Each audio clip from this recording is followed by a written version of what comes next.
feel like you can get more out of them as compared to their roles at previous teams. Is that fair?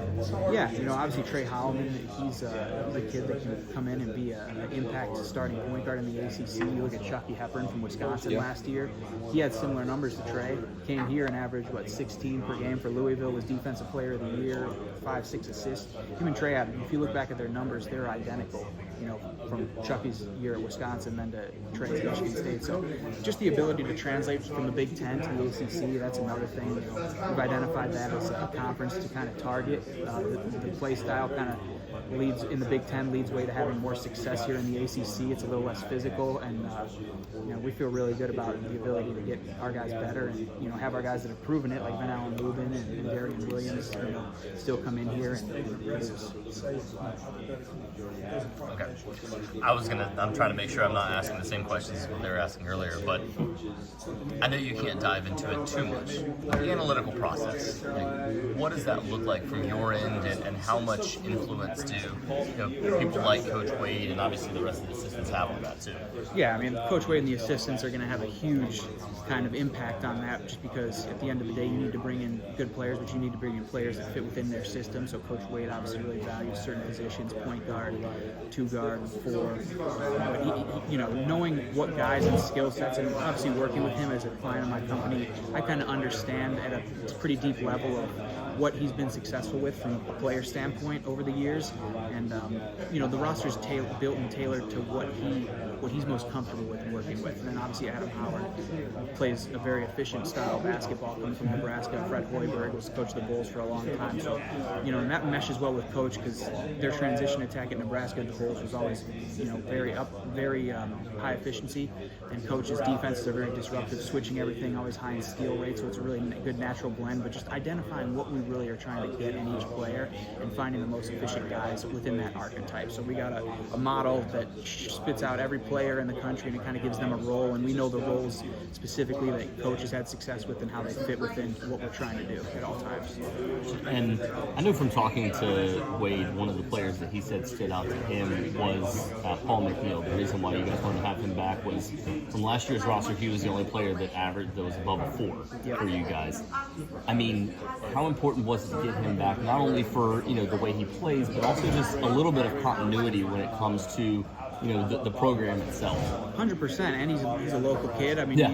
He scored 70 points in a high school game a few years ago, but 71, yeah. You look at Paul and you see, like I mentioned, we're looking for guys that made the team better when they're on the floor. And NC State, I believe, was 4.1 points better when he was on the floor last season, which is the highest of any other possible returning guys. And Paul, was top 2 in scoring rate, so points per 40. I think he was number 1 in 3-point makes per 40.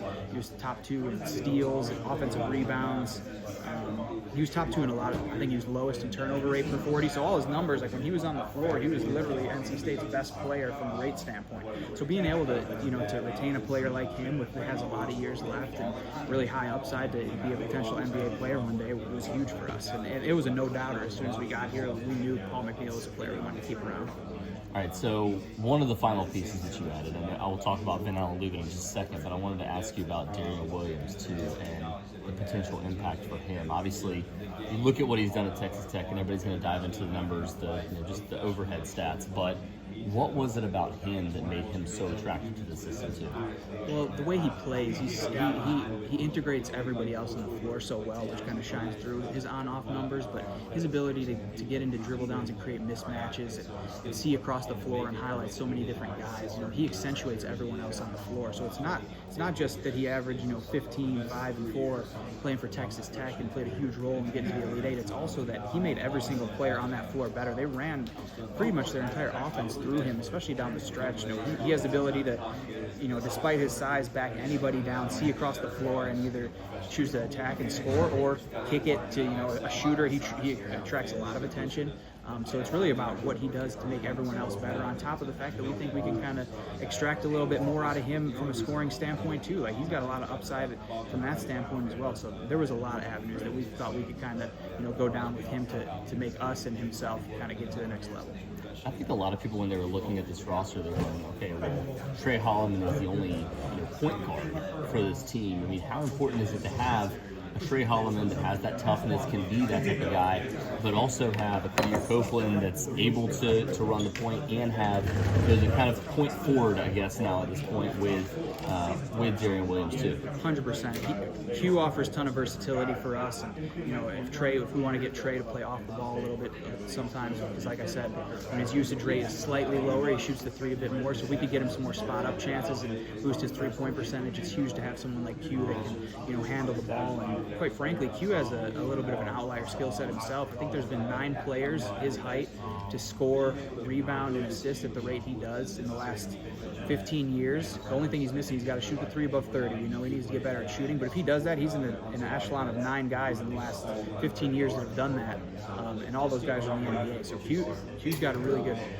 good feel for the game. He's a really good playmaker, and his thing is that when we face defenses that switch everything and it's hard to kind of get a mismatch or not a mismatch, but hard to get an advantage on them, his ability to just get downhill without a ball screen and attract attention is huge for us. So he's someone that he can play a wide array of positions, but he's going to be outstanding as someone that can also come in and handle the ball and make plays for us. And Vanell and Lubin, the last addition for you guys. I mean, how big was it to get him in the system? I know, obviously, Coach Wade talked a little bit about him on Saturday, as I'm sure everybody saw at this point, and talked a little bit about those aspects of, like, if you play in 28 plus minutes, here's what he can give you. For you guys, I mean, how important was that to get somebody that's a veteran at that center/power forward position, but also somebody that is as efficient as he is too? Oh, it's huge. I mean, I think he's got the 3rd highest field goal percentage in ACC history. He produced that last season at Carolina, but he's another one that when he was on the floor, he just made everyone so much better. I mean, Carolina was 12 points better when he was on the floor, and when you're able to take from someone within the league, especially someone that's projected to be at the top of the league, and you can come bring him over to your side, I mean, it's huge. So Ben's going to be outstanding for us, and he's already shown it in practice. He's a perfect fit for what kind of coach Howard runs on offense, and he's going to be. We're very excited about Ben. Coach Chambers was talking about some of the stats and the analytics that you've kind of converted him over to be an analytics guy. Talk about that journey, and then how much college basketball has come to accept these analytics in a way that I'm sure 10 years ago people would have been laughing at you. Yeah, I think it's like a lot of other sports. I mean, people, even outside of the game, just find, a lot of people in their normal jobs are just doing business, and they kind of, everything's built on data, and those decisions are driven by that. So it makes sense for this to be the same way. But Coach Chambers, I mean, he says he's not an analytics guy, but he does his own analytics. He's always tracking everything. But no, it's just good to kind of have a framework of players that you're targeting, and what you need them to do to get better, to then translate that to the coaches. And we have a plan for every single one of our guys this season, in the off season, 3 things that they need to get better at, and kind of what them hitting those benchmarks will do for our team from how many points we'll gain. And we're obviously trying to get to be a Final Four level team. And being able to have that stuff to give the development coaches to kind of work with them all summer on is huge, just because every day counts, and when we can be making incremental gains every day with our guys, it's awesome. I don't want you to give away the formula, but there are other athletic benchmarks you're looking for, and then I'm assuming I've heard you talk a lot about efficiency benchmarks that you're looking for, particularly when you're going to the portal. You're looking for guys who maybe didn't get enough playing time somewhere, or saw what they could do in limited action. Now you're projecting them for a much bigger role. Yeah, no, we're mainly looking at, I'm not going to give away the secret sauce, but sure. I've told everyone we like guys that make their teams better when on the floor, so they're on-off margins per 100 possessions. We like guys with really good rate stats. So, for example, a guy like Vanell and Lubin, who rebounds at an extremely high rate when he's on the floor, scores at a very high rate and very efficiently. And it's just, a lot of it's common sense too. You want guys that are efficient when they're on the floor. They don't turn the ball over. They make the team better, and that's the crux of what our formula is. But we have different weights for different things in terms of how impactful they are to overall winning. But yeah, no, we lean a lot on that stuff for building the roster, and coach has been very receptive of it. He has a really good feel on how to kind of blend those things together. Okay, well, if we have this player at the 2, how does that impact the role of someone that's going to be at the 3? And we mesh it all together very well.